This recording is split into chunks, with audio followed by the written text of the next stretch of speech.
Welcome to the Student Affairs One Thing New Professional, a podcast that asks a simple question of new professionals in the field. What is one thing you've learned you feel will help you as you move forward in your career? I'm your host, Stuart Brown, the developer of StudentAffairs.com, one of the most accessed websites by student affairs professionals. On our pages, we have the most cost-effective job posting board, listing hundreds of open student services positions and a wide range of webinars. On today's episode, I am very pleased to have Jenna Shanley, an assistant dean at St. John's University. Welcome to the program, Jenna. Thank you for having me. Hello. So, Jenna, what is your one thing?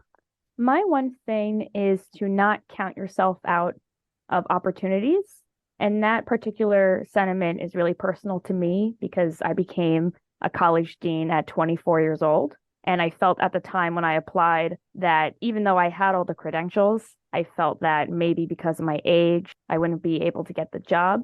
And I really surprised myself. And since I've kept that mantra, I've been able to really see other opportunities across campus. And I really haven't counted myself out of those things. I think that's something, especially for grad students or new professionals, when you look at jobs and you think, I know I can do that, but then you read further down requirements, preferred requirements, and you kind of just toss yourself out of the running. And not to say you should apply for every job because there are requirements and certain systems have certain requirements. I worked at a state university and they were very particular. And if you did not meet one of the 5 criteria, you were out. But that's not to say to try to reach like you were able to do. Totally. I totally agree. I think at the time when I finished my master's program, I graduated in the midst of the pandemic, May 2020. I was unemployed for about 9 months. I applied to maybe 200 jobs. And this job at St. John's was actually the last job I applied to. And it was my first and only in-person interview since the pandemic had begun. And even though it was an assistant dean job at that point, I just was like, I have nothing to lose. I have all the credentials. I have the experience. I was able to utilize both my degrees. My undergrad degree is a business degree. My master's is an education degree. And I did the interview and it fit. And once I got the job, I dealt with some imposter syndrome, but eventually I was able to recognize that I earned my spot here. And despite my age, I'm 26 now, I've been able to really grow in these past 2 years as a professional because I didn't doubt myself in the beginning. It's interesting you talk about imposter syndrome because I think sometimes, even if you're highly qualified, you have that because it might be your first professional job. And oh my goodness, why did they hire me? Why did they think I could even do this job? Right. So here you are layering it by saying, well, I kind of reached and they hired me. So now it's almost like imposter syndrome squared. Yes. And the imposter syndrome didn't go away right away.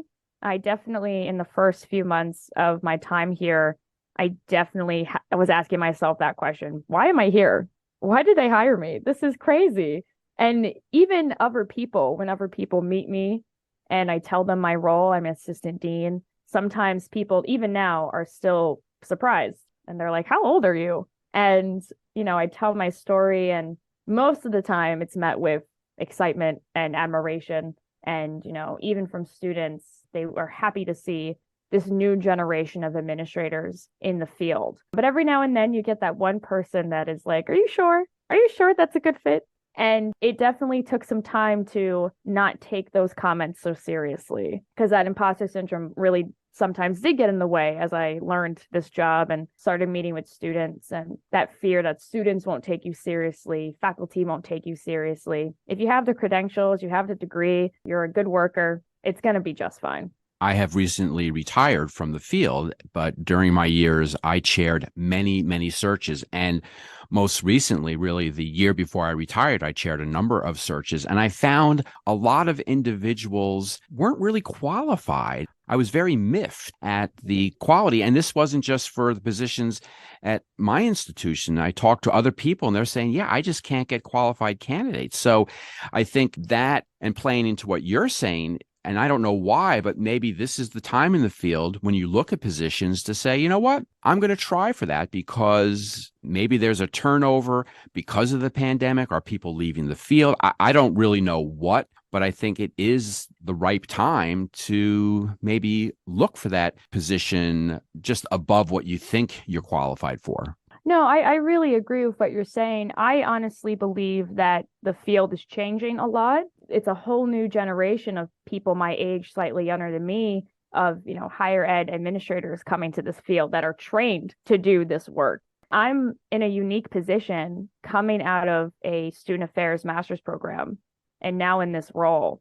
And I'm the only person in my office who has a master's degree in this field. And that's not knacking my colleagues, because my colleagues are all qualified individuals. But it is, like you said, a really good time if you're coming out of these types of graduate programs to jump on these positions, because that is what you went to school for. I think this is the opportunity for individuals to really sit down, mapping their skills, mapping their experience, and fitting it into, again, not the positions that you are qualified for, but looking beyond that to see what's there, because I really do think the field is changing. I worked at a regional campus of a university, and we had at least 50% of the full-time staff retire. That's because we had all been there for 25, 30 years. It was very interesting that overnight the campus changed because all the familiar faces were gone. And that did allow new people, new blood to come in. And again, at my institution, because of the structure of the job searching process, it would have been harder for people like you, but we're just one institution out of the thousands across the country. So I think your one thing is something to take heart, especially at the recording of this episode. This is prime job hunting season right now. Yes, it is. 2 years ago this week that I had applied to my current job. This is the prime time. I just remember all of the nerves and the stress and the questioning of, did I make the right choice? Am I going into the right field? And ever since I've gotten here, I've just jumped into every opportunity I can get. And I'm usually the youngest person in the space. Well, let me be one of the first to wish you a happy anniversary. Thank you. You have been listening to the Student Affairs One Thing New Professional, a podcast that asks a simple question of new professionals in the field. What is one thing you have learned you feel will help you as you move forward in your career? My guest today has been Jenna Shanley, an assistant dean at St. John's University. I'm your host, Stuart Brown, the developer of studentaffairs.com, one of the most accessed websites by student affairs professionals. I hope you will join us next time for another episode of the Student Affairs One Thing New Professional.